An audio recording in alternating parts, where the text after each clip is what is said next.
Ken gives us a kind of nice structure when he thinks about, like, when he looked at highly effective teachers, what was the structure that he gave to those? What was the structure they gave to those courses? I'm going to show you a kind of 5-part view of this.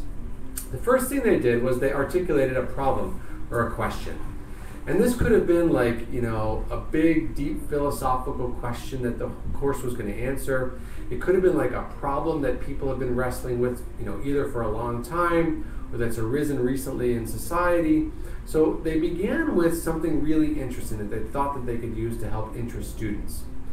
The second thing they did then was try and show to students, why is that problem or question relevant or interesting? Like, why should I as a student care about that problem? Why does it matter to our society today? Okay, so the first thing they do is they show us that, and ideally some fascinating question or problem. And the second thing is they allow the students to kind of get a sense of why it matters. The third thing they did was actually a really important one. Give the students the opportunity to answer that question. Like, if you were to try to struggle with this question right now, what would you do? How would you try to start even begin answering that question? How would you try to start solving that problem? And maybe students can't do that individually, but maybe they would be able to work in groups a little, for example. Or maybe they get to go home and think about it and then try and come back. And or maybe like in a digital environment, they get a chance to sort of, you know, consider some possible answers. Now, the fourth thing that happens is the thing that we normally think about is what we're doing in class or in a course, which is I'm giving the answer, right?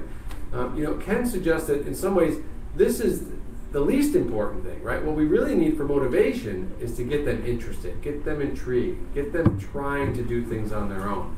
Only once we've done all that are we going to be able to then get them to provide, are they going to be interested when we provide that answer? And the last step, finish with a new question. Something that's going to kind of send them off curious again. So if you look at this 5-part learning structure, we can think about it as being a way to try and capture the motive, to get students curious and interested in a class, in like a video lecture or sort of a text component, or an individual learning session, which could be face-to-face or done digitally as well. But the idea really here is that if we can just sort of twist the structure here a little bit of what a course normally looks like. So instead of, say, beginning with here's the outline, here's the things I'm going to say to you, actually what I want to begin with here is a really interesting problem. Let's talk about this problem a little bit. How would you solve it?